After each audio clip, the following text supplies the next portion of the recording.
Good evening. Thanks for joining us for WBTV News at 6 o'clock. I'm Caroline Hicks. It is definitely feeling like winter if you've been outside today. Temperatures only reaching the 40s in most of our viewing area, and things are even colder in the mountains.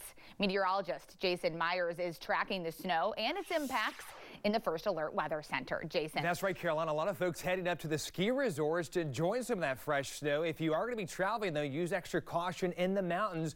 We still have the first alert ongoing through tonight because you could see some slick spots on area roadways. Minor snowfall accumulations, nothing major, but it only takes about a trace to an inch of snow, and that can cause some slick spots, and that will be the bigger issue, along with colder temperatures and gusty winds developing as we continue throughout our overnight hours. We could see some wind gusts at times around 30, possibly even 40 miles per hour.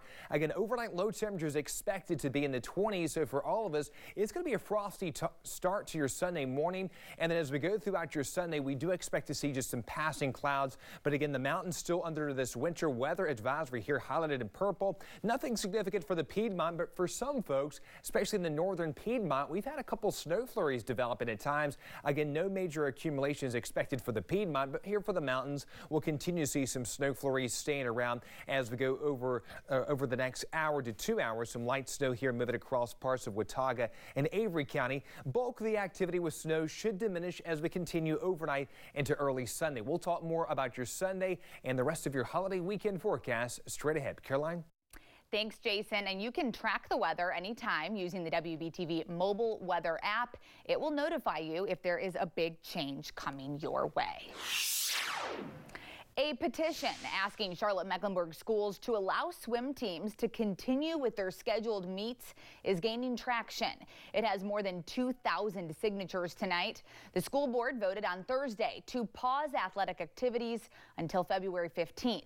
Now, this does not include sports like volleyball and cross country, which are already in playoff competitions. WBTV's Courtney Cole has been speaking with student athletes about this today. She joins us now live. Courtney, what are they telling you?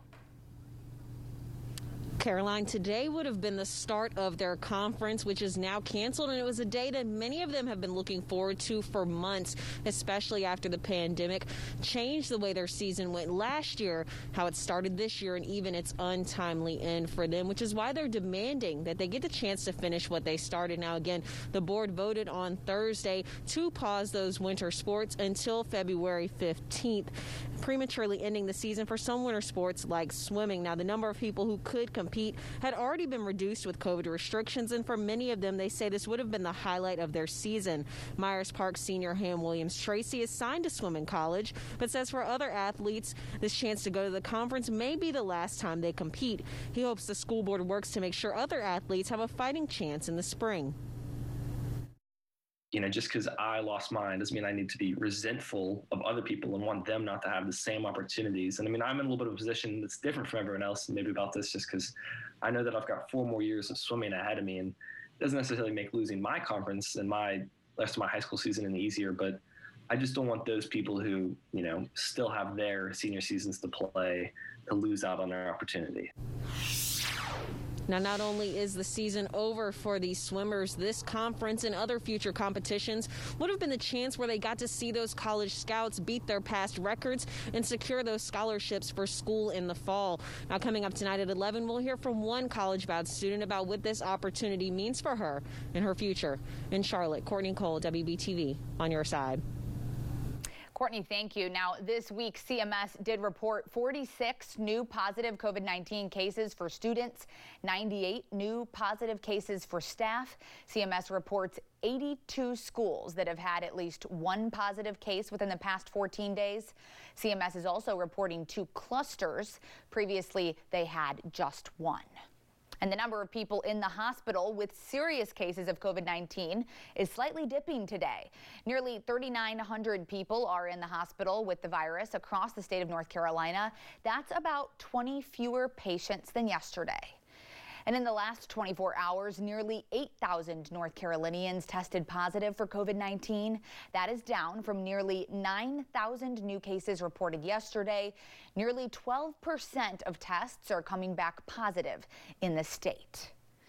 Now, in South Carolina, more than 4,600 people tested positive for the virus within the last day. Right now, 22.6% of tests are coming back positive. That's down from 30% reported a week ago.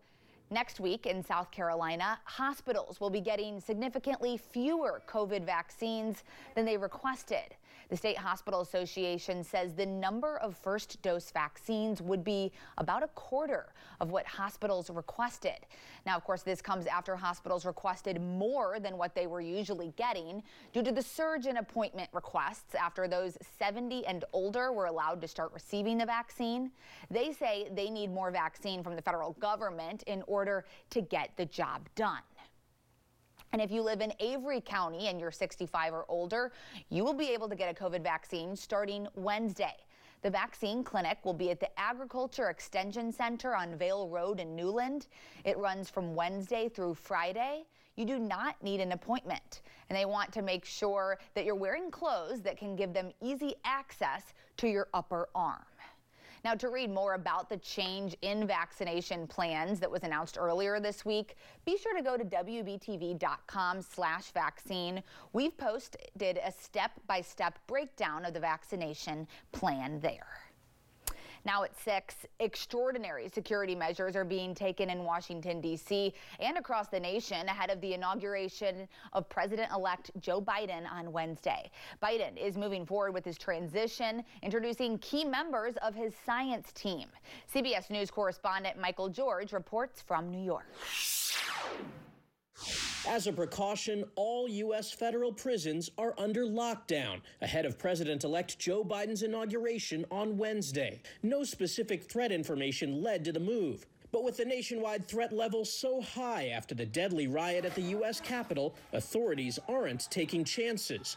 A U.S. government official tells CBS News that recent intelligence bulletins conclude that the greatest threat to the inauguration is domestic violent extremists. On Friday, District of Columbia Acting U.S. Attorney Michael Sherwin said there's no direct evidence teams of rioters were looking to capture or kill during the Capitol assault, but investigations are ongoing. That is a Tier 1 top priority for both the U.S. Attorney's Office and our federal law enforcement partners to see, again, whether there was this overarching command and control and whether there were these organized teams that were organized to breach the Capitol and then perhaps try to accomplish some type of a mission inside the Capitol. With the potential threat of more violence, businesses are boarding up.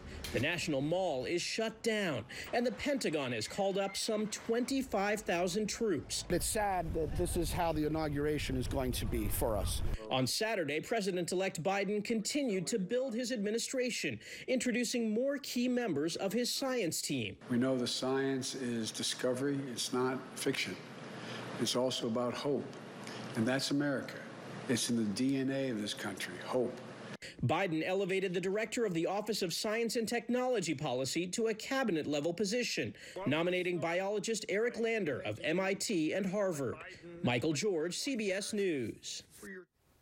Several key congressional committees are asking the FBI and other intelligence agencies for relevant documents as they review the January 6th Capitol insurrection. One person is dead after a wrong-way accident outside of Rock Hill. According to South Carolina Highway Patrol, it happened around 2:15 this morning on I-77 northbound at exit 72. Officers say a pickup truck was traveling south in the northbound lane and hit a Freightliner head-on. The driver of that pickup was not wearing a seatbelt and was ejected from the truck. The crash is still under investigation. The members of Burke County Search and Rescue save hundreds of people every year.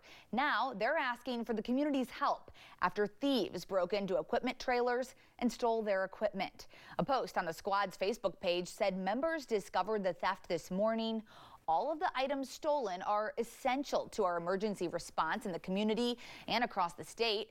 The post read in part, some of the equipment includes a generator, radios, and 2 ATVs. Now, anyone with information on the stolen items is asked to call Crime Stoppers at the number on your screen. And today marks 3 years since officers were ambushed and some were shot during an ambush in York County. Detective Mike Doty was one of several officers shot. He died one day later from his injuries. Detective Doty was 37 years old and served with the York County Sheriff's Office for 12 years. Today, the York County SWAT team marched in full gear in honor of Detective Doty. This was the second year the officers marched from the shooting scene where Doty was shot to the York County Sheriff's Office headquarters. Dozens of people are hitting the streets to celebrate Martin Luther King Jr. in York County. What today's parade represents for one local woman. Plus, a North Carolina man is restoring hope for people who need a reliable set of wheels. The last thing in the world you want is a single mom stranded somewhere. How he's giving a new life to cars with a lot of mileage. We'll be right back.